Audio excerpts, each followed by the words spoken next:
Hello and welcome to Gargi classes. मेरा नाम है अंकित शर्मा और मैं आप सभी के लिए गार्गी क्लासेस पे आरएएस आरपीएससी 2020-21 का जो इकोनॉमी का पोर्शन है वो यहाँ पे कवर कर रहा हूँ। तो अब सबसे पहले तो हम देख लेते हैं हमारे आरएएस जो इस साल का जो सिलेबस है इकोनॉमी का उसके बारे में। देखो, जो बेसिक सिलेबस है, जो बेसिक कॉन्सेप्ट ऑफ इकोनॉमी के अंदर जो जो हमें पढ़ना है वो क्या है, basic knowledge of budgeting, banking. तो मैंने यहाँ पे बेसिक नॉलेज ऑफ बजटिंग को तो कंप्लीट करा दिया है और हम बैंकिंग वाला जो टॉपिक है उसके ऊपर बात कर रहे हैं। इसके ऊपर भी मैंने 2 वीडियो पहले से बना दिए हैं जिसके अंदर हमने बैंकिंग के मीनिंग, उसके फंक्शंस, जो सेंट्रल बैंक के जो फंक्शंस होते हैं उनके बारे में डिस्कस किया था। इसी के साथ में आरबीआई जो क्रेडिट कंट्रोल करने के लिए जो मेथड यूज़ करता है उसमें से हमने क्वांटिटिव मेथड के बारे में डिस्कस कर लिया था। तो अगर आपने अभी तक वो वीडियो नहीं देखे हैं तो मैं उस वीडियो की जो प्लेलिस्ट की जो लिंक है वो मैं आपको डिस्क्रिप्शन बॉक्स में प्रोवाइड करा दूंगा, तो प्लीज़ वो वीडियो भी देखें। और आरएएस आरपीएससी 2021 का जो इकोनॉमी का सिलेबस को कवर करने के लिए वीडियोस को लगातार देखते रहिए। और अगर आप हमारे चैनल पे नए हैं तो आप प्लीज़ चैनल को सब्सक्राइब कर लीजिए। इस वीडियो में हम क्वालिटेटिव मेथड्स के ऊपर बात करेंगे जो आरबीआई यूज़ करता है क्रेडिट को कंट्रोल करने के लिए। उनमें कौन कौन से जो मेथड्स है वो यूज़ किए जाते हैं। जैसा कि सबसे पहला तो है एलटीवी, जिसे हम लोन टू वैल्यू रेशो और मार्जिन रिक्वायरमेंट्स भी कहते हैं। इसके बाद में आता है consumer credit control, then credit rationing, then moral persuasion and आता है आखिरी वाला डायरेक्ट एक्शन। इन सभी के बारे में हम डिटेलली डिस्कस करेंगे। सबसे पहले तो मैं आपको बता दूं कि क्वालिटेटिव मेथड्स और क्वांटिटेटिव मेथड्स में बेसिक डिफरेंस क्या है। देखो, क्वांटिटेटिव मेथड क्या होता है, सबसे पहले ये देखो। जो तो मैंने वैसे तो ये इसको पिछली वीडियो में मैंने आपको एक्सप्लेन कर दिया, लेकिन फिर भी एक बार हम रिवाइज कर लेते हैं। क्वांटिटेटिव मेथड्स में होता क्या है, देखो क्वांटिटेटिव मेथड में जो मार्केट के अंदर मनी पड़ा है, जो मार्केट के अंदर पैसा पड़ा है, उसकी जो क्वांटिटी है उससे कम या ज़्यादा किया जाता है। जैसे सपोज कीजिए मार्केट के अंदर 100 करोड़ रुपीज़ यहाँ पे हमारे मार्केट में पड़े हुए हैं।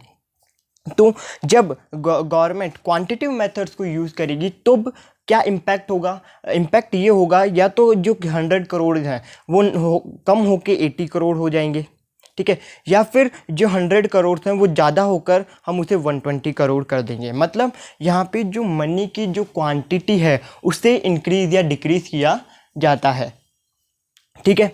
इसके बाद में जो क्वालिटेटिव मेथड्स होते हैं जो जिसके बारे में हम इस वीडियो में डिस्कस करने वाले हैं, तो उनका क्या रोल होता है। देखो उसमें क्या होता है, जैसे सपोज कीजिए मार्केट में 100 करोड़ रुपीज़ पड़े हुए हैं, ठीक है। अब ये जो 100 करोड़ हैं, ये जो मनी की क्वांटिटी है वो उतनी ही रहने वाली है अगर आरबीआई क्वालिटेटिव मेथड्स को यूज़ करता है तो। लेकिन फ़र्क क्या होगा, फ़र्क ये होगा कि जो हमारी इकोनॉमी के डिफरेंट सेक्टर्स हैं, जैसे प्राइमरी सेक्टर हो गया, इंडस्ट्रियल सेक्टर हो गया या फिर टेरिटरी सेक्टर हो गया, इनके अंदर जो हम लोन पैसा घूम रहा है, मतलब इनके अंदर जो मनी सप्लाई है उनको पर्टिकुलरली हम यहाँ इस मेथड को यूज़ करके इंक्रीज़ करते हैं। जैसे सपोज कीजिए 100 करोड़ हमारी ओवरऑल इकोनॉमी में पैसा पड़ा हुआ है, तो इसमें से 50 करोड़ तो हमारा प्राइमरी सेक्टर में है, 20 करोड़ हमारा इंडस्ट्रियल सेक्टर में हो गया, और हमारा जो बाई रिमेनिंग बचा है 30 करोड़ वो हमारा यहाँ पे टेरिटरी सेक्टर मतलब सर्विस सेक्टर में हो गया। इसमें क्या किया जाएगा, इसमें सपोज कीजिए ये कंट्रोल करने के लिए, मतलब अब देखो आरबीआई क्या चाहता है कि जो टेरिटरी सेक्टर मतलब सर्विस सेक्टर है उसके अंदर से जो मनी सप्लाई है वो कम की जाए और जो इंडस्ट्रियल सेक्टर है उसमें बढ़ा दी जाए। तो आरबीआई इसके लिए क्या करेगा, आरबीआई इसमें क्वालिटेटिव मेथड यूज़ करेगा इसको अप्लाई करने के लिए, इस चीज़ को इम्प्लीमेंट करने के लिए। और फिर इससे होगा क्या कि इसमें तो यहाँ से +10 करोड़ हो जाएगा और उसमें से -10 करोड़ हो जाएगा। इस तरह से वो यूज़ करता है। और इसका क्या इम्पैक्ट होता है, कौन से मेथड का किस तरह से काम किया जाता है, वो सब हम अब डिटेलली डिस्कस करने वाले हैं। सबसे पहला जो मेथड है वो है लोन टू वैल्यू रेशियो, जिसे हम मार्जिन रिक्वायरमेंट्स भी कहते हैं। देखो इसमें समझिए, मार्जिन का मतलब होता है बीच का हिस्सा। सपोज कीजिए आपके पास 10 लाख रुपए की कोई बिल्डिंग है, ठीक है। आप बैंक के पास गए, ओके, बैंक को आपने 10 लाख रुपए की बिल्डिंग ऐसे बोला कि मैं आपको ये सिक्योरिटी पे रखना चाहता हूँ और मुझे आप 10 लाख का लोन दे दीजिए। तो क्या बैंक आपको 10 लाख का लोन दे देगा? नहीं, बैंक आपको पूरे 10 लाख का लोन नहीं देगा। बैंक आपको हो सकता है कि 8 लाख का लोन दे दे, 9 लाख का लोन दे दे या फिर 7 लाख का लोन दे दे, नहीं ये हो सकता है, लेकिन बैंक आपको पूरा का पूरा 10 लाख का जो लोन है वो आपको नहीं प्रोवाइड कराएगा। तो ये जो पैसा, जो डिफरेंस है लोन प्रोवाइड कराने का और जो सिक्योरिटी की जो एक्चुअल वैल्यू है उसके बीच का जो डिफरेंस है वो हमारा मार्जिन होता है। तो it refers to the difference between the market value of security offered for the loan and amount of loan given against the security. मतलब इसको क्या कहते हैं, इसका मतलब होता है कि जो सिक्योरिटी आपने गिरवी रखने के लिए बैंक को ऑफर की है उसकी मार्केट वैल्यू और बैंक उसके अगेंस्ट में आपको जो लोन प्रोवाइड करा रहा है उनके बीच का जो डिफरेंस होता है वो हमारा मार्जिन रिक्वायरमेंट होता है। ओके, अब इसे कैसे यूज़ किया जाता है, आरबीआई इसे कैसे यूज़ करता है पर्टिकुलर सेक्टर में। देखो सपोज कीजिए कोई प्राइमरी सेक्टर हो गया, प्राइमरी सेक्टर में अगर आरबीआई मनी की सप्लाई को इंक्रीज़ करना चाहता है, ठीक है, मनी की सप्लाई को इंक्रीज़ करने के लिए वो क्या करेगा, इसकी जो मार्जिन है, सपोज कीजिए एक एग्रीकल्चर जो एक फार्मर है वो अपनी ज़मीन के कागज़ लेकर बैंक के पास पहुंच गया और कहा कि मुझे मेरी ये ज़मीन है वो 15 लाख रुपए की है और आप मुझे लोन दे दीजिए। ठीक है, अब जो margin loan to value ratio जो रेशो चल रहा है एलटीवी का, वो सपोज कीजिए 70% से चल रहा है। मतलब आप अगर 15 लाख रुपए की ज़मीन आप हमें दे रहे हैं तो मैं आपको 15 लाख का जो 70% जो अमाउंट है वो आपको लोन की फॉर्म में दूंगा।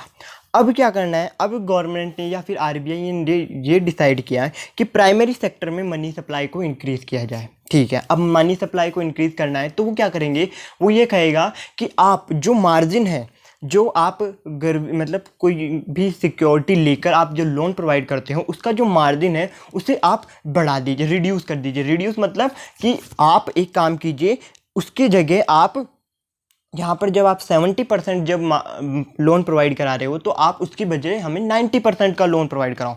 मतलब अगर आप 15 लाख रुपए का आप हमें ज़मीन या फिर कोई भी सिक्योरिटी ऑफर करते हो लोन लेने के लिए, तो आप उसके लिए 13.5 लाख रुपए उसको लोन के फॉर्म में दे दो। तो इससे क्या होगा, इससे ये होगा कि जो प्राइमरी सेक्टर के अंदर जो जहाँ पहले 70% मार्जिन वैल्यू चल रही थी, मार्जिन रेट चल रही थी और आपको 15 लाख के सिक्योरिटी के बदले 70% ही उसका मिल पा रहा था, अब यहाँ पर आपको 90% मिल रहा है। तो एक तरह से क्या होगा, जो फार्मर्स हैं जो लोन ज़्यादा लेना चाहेंगे, तो इससे क्या हो जाएगा, जो एक पर्टिकुलर सेक्टर मतलब प्राइमरी सेक्टर में जो अमाउंट है, जो मनी सप्लाई है, वो अपने आप ही इंक्रीज़ हो जाएगी कि नहीं होगी।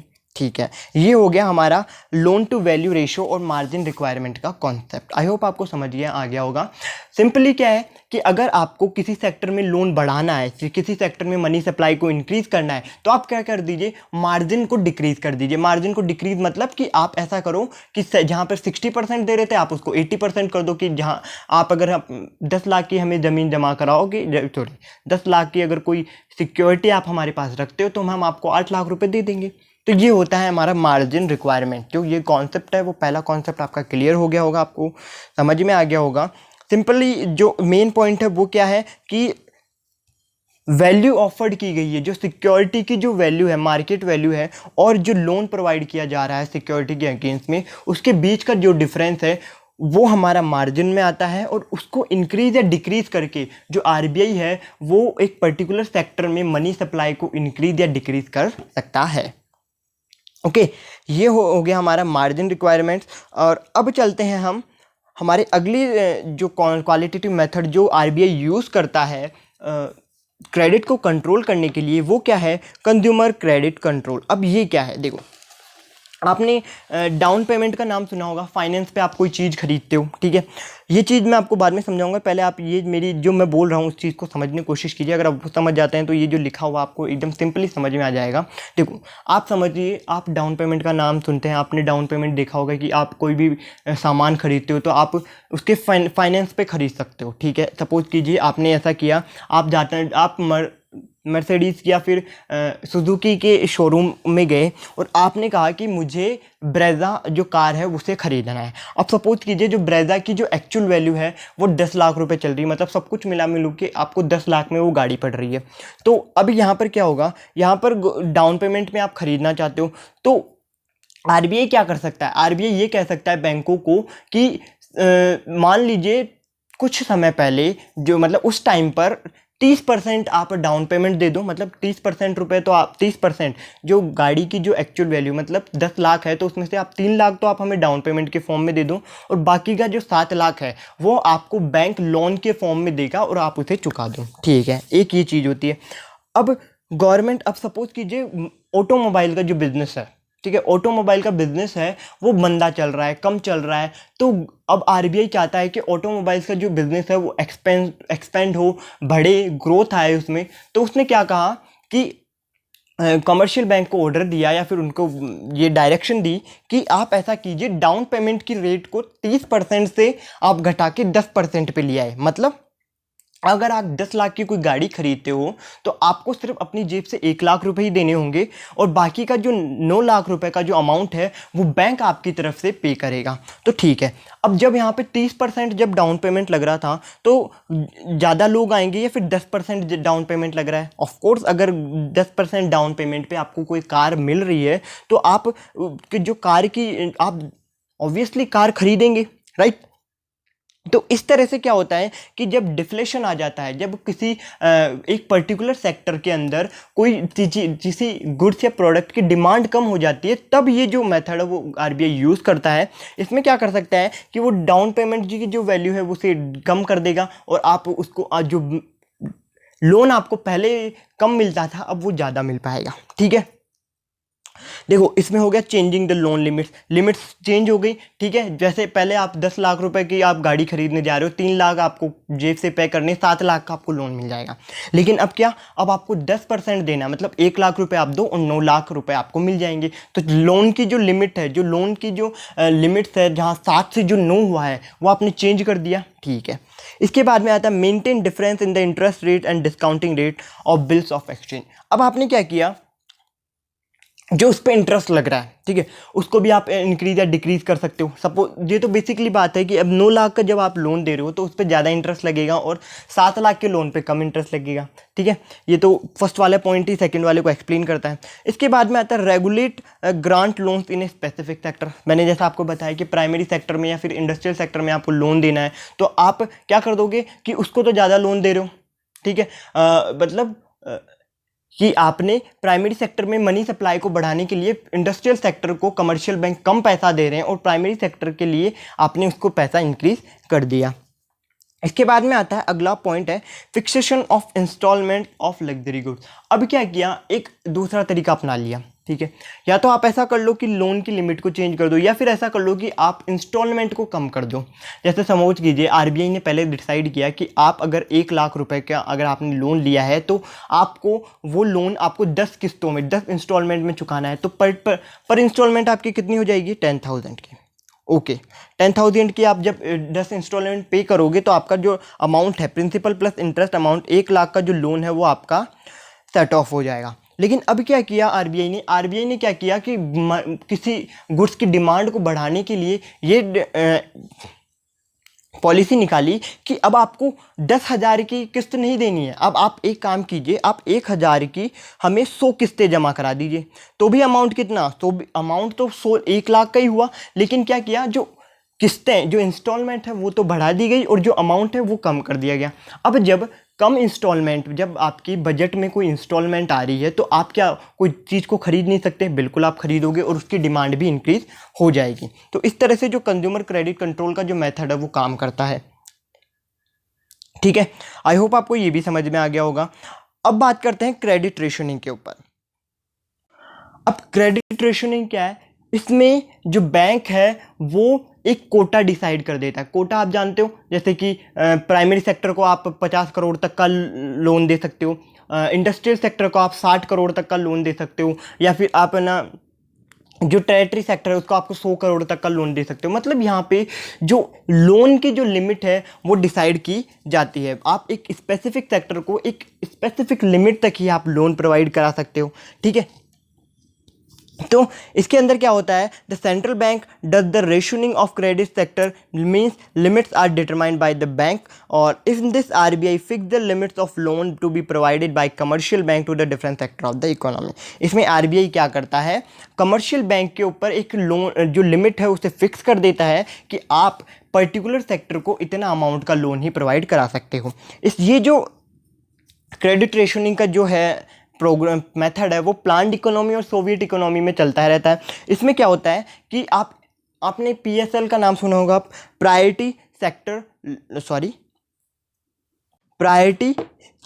Sector land. Okay, priority sector land क्या होता है? अब देखो ये क्या होता है कि गवर्नमेंट ने एक बैंक्स को ऑर्डर दे दिया कि आपके पास जितना भी अमाउंट होगा एक एनुअल ईयर के अंदर, आपके पास जितना भी पैसा आएगा उसका 40% आपको एक स्पेसिफिक सेक्टर के अंदर घुमाना है। मतलब आपको सपोज कीजिए कि गवर्नमेंट ने कहा कि आपको इंडस्ट्रियल सेक्टर को बूस्ट करना है, एंटरप्रेन्योर्स को लोन ज़्यादा देने हैं, तो आपको जो 40% का अमाउंट है, जो आपका जितना भी टोटल अमाउंट होगा उसका जो 40% है वो आपको इंडस्ट्रियलिस्ट होते हैं उनको देना है। ठीक है, अब जब ये जो लोन है 40%, तो वो तो क्या है, किस में घूमेगा? जो कमर्शियल बैंक है वो काय में घुमाएंगे? इंडस्ट्रियलिस्ट को, जो एंटरप्रेन्योर्स होंगे उनको देंगे। बाकी का जो 60% है वो अदर अपने जो दूसरे सेक्टर उनके अंदर घुमाएंगे। अब इसमें एक चीज़ ये भी होती है, सपोज कीजिए किसी बैंक ने पीएसएल के अंदर, आरबीआई ने जो सजेस्ट किया कि आप इतना करोड़ रुपए 40% आप ना उसके अंदर घुमाएंगे, मतलब एक इंडस्ट्रियल सेक्टर को लोन देंगे, तो आपने उतना पैसा नहीं दिया। आपने सपोज कीजिए 100 करोड़ आपके पास एनुअल जो डिपॉजिट था वो 100 करोड़ था, और आपको 40 करोड़ उसमें घुमाने थे हमारे इंडस्ट्रियल सेक्टर में। ठीक है, अब आपने 30 करोड़ ही घुमाए। ठीक है, आपने 30 करोड़ के लोन प्रोवाइड कराए, तो अब जो 10 करोड़ जो अमाउंट बच गया है उसका क्या? तो उसको क्या करते हैं, जो इंडियन बैंक्स होते हैं, जो इंडियन बैंक्स हैं उनमें क्या रूल है, उनके अंदर ये रूल है कि RIDF, rural infra development fund के तहत आपको ये लोन, मतलब जो बैंक है जिसने ये जो पॉलिसी है उसको माना नहीं है, उसको इम्प्लीमेंट नहीं किया, तो जो अमाउंट, जो शॉर्टफॉल हुआ है वो अमाउंट आपको इस ऑर्गेनाइजेशन को देना होगा। ये जो ऑर्गेनाइजेशन है, रूरल इंफ्रा डेवलपमेंट फंड की जो ऑर्गेनाइजेशन है वो नाबार्ड के द्वारा मैनेज की जाती है। तो इसमें क्या होता है कि लॉन्ग टर्म लोन, ये जो लोन दिया जाता है, जो शॉर्टफॉल होता है वो लॉन्ग टर्म लोन के फॉर्म में दिया जाता है। तो सपोज कीजिए कि लॉन्ग टर्म लोन ऐसे समझिए 20 साल के लिए आपने लोन प्रोवाइड कराया, वो भी 8% रेट पे। तो इससे क्या होगा, वो जो आपने जो शॉर्टफॉल हुआ है, वो जो 10 करोड़ रुपए हैं वो 20 साल के लिए अटक गए ना, तो अब क्या कुछ तो, और वहीं पर अगर आप वो 10 करोड़ रुपए अगर आप लोन की फॉर्म में प्रोवाइड करा देते हैं, सपोज कीजिए एजुकेशन लोन दे दिया या फिर होम लोन, जो प्राइवेट जो आपने लोन प्रोवाइड कराना था वो आपने दे दिया होता, तो वो 2-3 साल में रिकवर हो जाता और उसके साथ में आप फिर से उस पैसे को यूज़ कर सकते थे, फिर से उससे क्रेडिट क्रिएशन कर सकते थे। तो यहाँ पे क्या होता है कि क्रेडिट रेशनिंग को यूज़ करके आरबीआई जो कमर्शियल बैंक है उनका क्रेडिट कंट्रोल करने की कोशिश करती है। ओके, इसके बाद में आता है moral persuasion and direct action. Moral persuasion and direct action क्या है? देखो, ये मॉरल पर्सुएशन आप समझ लीजिए, आपने देखा होगा कि जो छोटे बच्चे होते हैं उनको हम मॉरलिटी की बातें बताते हैं, नैतिकता की बातें बताते हैं कि आप ऐसा कीजिए, आपके साथ अगर आप ऐसा करते हो तो आपके साथ अच्छा होगा, आप पढ़ाई कीजिए या फिर कोई अच्छे लोगों के साथ दोस्ती रखिए। तो आप क्या करते हो, इनडायरेक्टली उन पर प्रेशर डाल रहे हो यहाँ पे। ठीक है, इनडायरेक्टली आप उन पे प्रेशर डाल रहे हो कि नहीं आपको ये नहीं ये करना है। तो इसी तरह से आरबीआई भी क्या करता है कि टाइम से टाइम जो मॉरल पर्सुएशन है वो डालता रहता है कमर्शियल बैंक के ऊपर, और कहता है कि आप इस तरह से अपना वर्क कीजिए, इस तरह से आप जो मतलब उनको एक पर्टिकुलर रेगुलेशन में लाता है, मतलब एक पर्टिकुलर फॉर्मेट के अंदर उनको वर्क करवाने के लिए मॉरल पर्सुएशन जो हथियार है वो आरबीआई यूज़ करता है।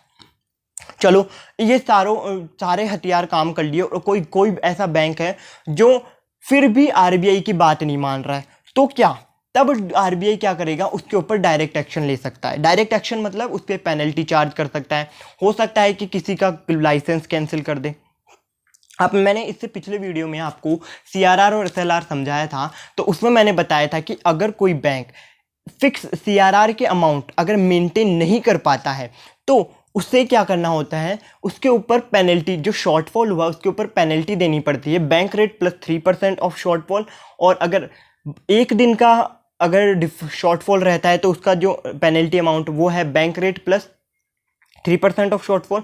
अगर कंसिस्टेंटली कोई बैंक उस अमाउंट को मेंटेन नहीं कर पाता है तो उसके ऊपर पेनल्टी रेट लगती है बैंक रेट प्लस 5%। तो ये जो एक्शन है वो डायरेक्ट एक्शन है, मतलब अगर आप आरबीआई की बात नहीं मान रहे हो, आप उसके जो गाइडलाइंस है उसे फॉलो नहीं कर रहे हो, तब आरबीआई क्या करता है, डायरेक्ट एक्शन लेता है, आपके ऊपर पेनल्टी चार्जेस लगाता है। तो ये हो गए हमारे क्वांटिटी और क्वालिटेटिव मेथड दोनों क्लियर हो गए होंगे। मैंने यहाँ पर बहुत अच्छे से समझाने की कोशिश की है। अगर फिर भी आपको अगर कोई डाउट रह जाता है इन मेथड्स के ऊपर तो प्लीज़ आप हमें कमेंट सेक्शन में ज़रूर पूछिए। और हाँ, इससे पिछले वाले वीडियो में एक कमेंट आया था जिसमें बोला गया था कि आप इंडियन एक्सप्रेस का इकोनॉमी पेज भी कवर कीजिए, तो वो पहले से ही चल रहा है। वो हमारे रजनीकांत सर पहले से ही उन पे वीडियो बना रहे हैं। जो शाम को वीडियो आता है हमारा न्यूज़ एक्सप्लेन का, उसके अंदर इकोनॉमी पेज को भी एक्सप्लेन किया जाता है, तो आप उसे फॉलो कीजिए। और अगर फिर भी आपका कोई डाउट रहता है तो प्लीज़ हमें कमेंट सेक्शन में बताइए। और वीडियो पसंद आए तो प्लीज़ लाइक करें, शेयर करें, और चैनल पे अगर आप नए हैं तो प्लीज़ चैनल को सब्सक्राइब कर लें। Thank you so much for watching videos.